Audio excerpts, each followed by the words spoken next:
We're joined by Mr. Pramath Raj Sinha. He's the founding dean of ISB, Ashoka, Vedika, and Harappa. And today we're going to get some insights into what he thinks about an MBA. So, sir, thank you so much for joining us today. My first question is, like I told you, I've been trying to explore a piece in the current issue of the magazine where we're talking about is it time to rethink CAT as someone who's the founding dean of a management institution in India and someone who's also been through entrance exams in India. And what's your take here? Do you think the exams are too academically rigorous? Are they not taking into account other personality traits which are required in a candidate?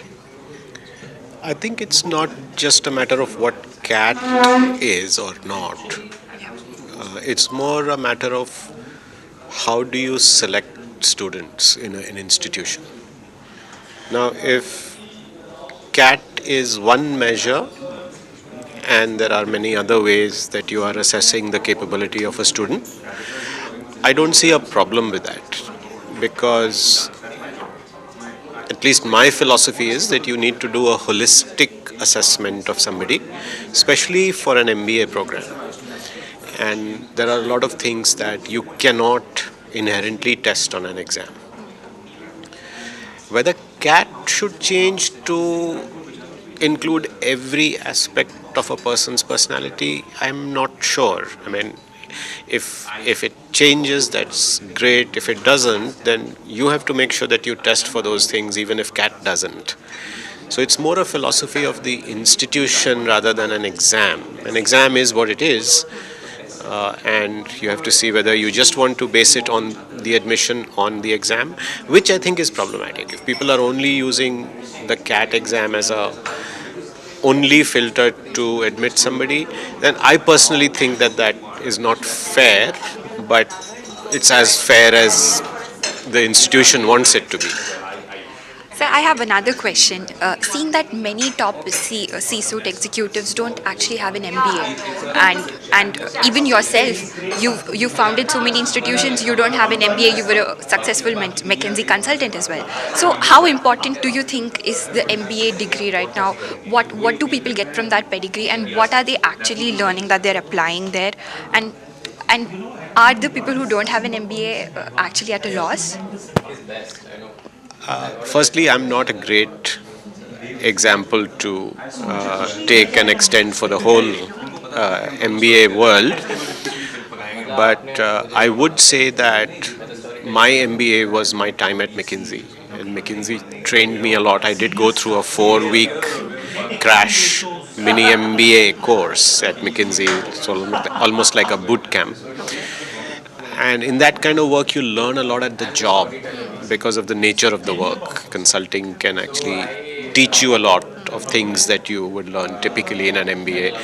But it's also true that I don't understand all concepts and frameworks that an MBA would teach you. And sometimes I still feel like I wish I had known. But coming back to your question, I think the MBA is still very important for a lot of people. And the reason it's important is because it's the only postgraduate qualification or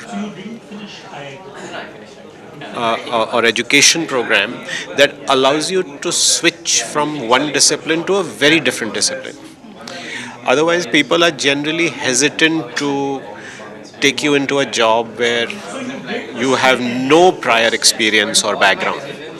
But with an MBA, your past is almost rewritten or cleaned out, and all that matters is what you can do in the future.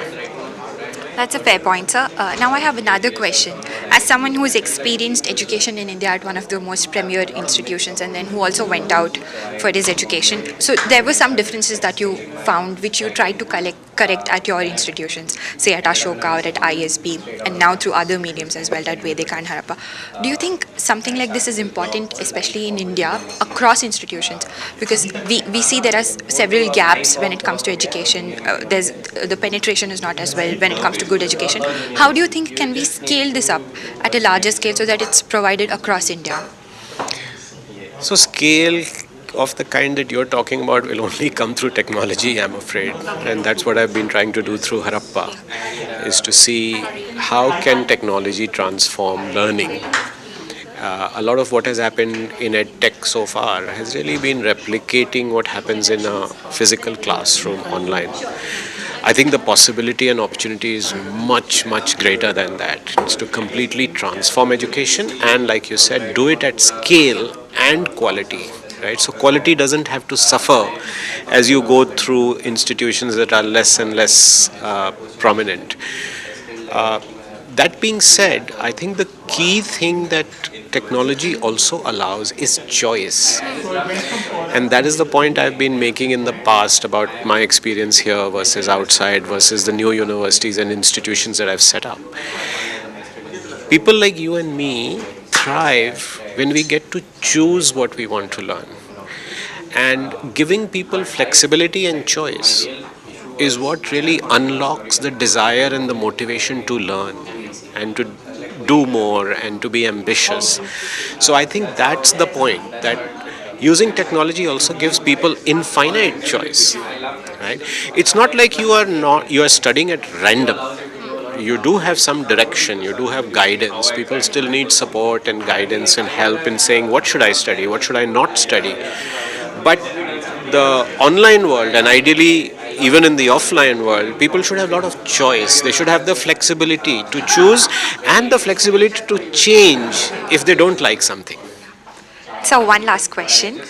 When we talk about edtech in general, there's this sense that there won't be an attachment to, say, the peers and to the teachers as well, because we're still experimenting with edtech. It's in its very nascent stages. And when we talk about an MBA, more than just the what we're going to learn from the teachers, from the curriculum, it's also about what we're going to learn from peers. So how do you think edtech can integrate this peer-to-peer factor in itself so that it serves for a better purpose? Yeah. So I think there's many ways that technology can enable what you think is missing, which is the social interaction. At Harappa, for example, we do something called learning circles.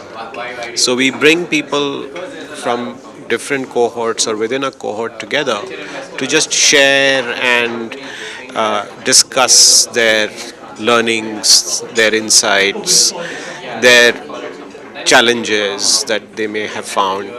We encourage them to apply concepts and come back and share their experience of whether it worked or didn't work. So you can create a cohort experience which is also quite powerful. What you can also do is get people to work in groups, as you do in the physical world, on projects, in teams, so that they get to know each other. And I have seen that the kind of bonds that develop online are as strong as the ones that develop offline. The last thing I will say is that, of course, you can also bring them in together physically. Just that you're doing 99% of things online doesn't mean you can't do a meetup in a city and bring people back. We do graduation ceremonies that are physical. So there is a physical element that you can introduce. We send people books and diaries and physical things that they can touch and read and have with them, which also gives us a sense of camaraderie and collective. So all of those things you do to add to the online experience. But the thing to keep in mind when people compare offline and online and say, oh, there is no social interaction, is that the people who are coming online are not having any experience.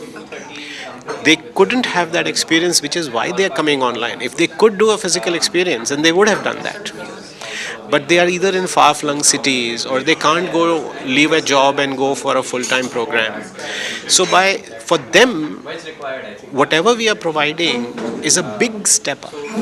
They are not comparing to, oh, what would have happened if I had gone to school for 1 year with these people in college and so on. So it's important to keep that comparison in mind.